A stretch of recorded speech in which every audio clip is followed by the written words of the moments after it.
కాదు ఆచార్య దేవ, ఏమంటివి జాతి నెపమన సోత శుద్ధుని కింద నిలువ అర్హత లేదందువా. ఎంత మాట ఇది క్షాత్ర పరీక్షయే గాని క్షత్రియ పరీక్ష కాదే. కాకూడదు, ఇది కుల పరీక్షయే అందువా. నీ తండ్రి భరద్వాజుని సంభవం ఎట్టిది, అతి దుముక్షాకరమైన నీ సంభవం ఎట్టిది.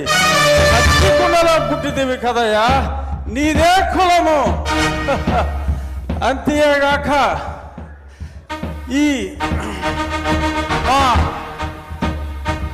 కుల గురువైన వశిష్ఠుడు దేవకీ వేషయకు వరసి పుత్రుడు కాడా, ఆయనదే కులము.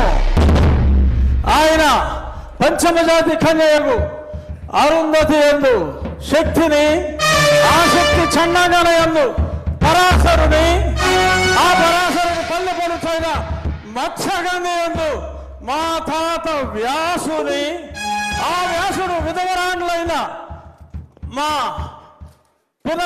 పితామహి అంబికతో, నా తండ్రిని పితామహి అంబాలికతో, నా పినతండ్రి పాండురాజును, మా ఇంటి దాసితో ధర్మ నిర్మాణ సరుడని మీ అందరితో కీర్తించబడుతున్న ఈ విదురదేవుని కనలేదా?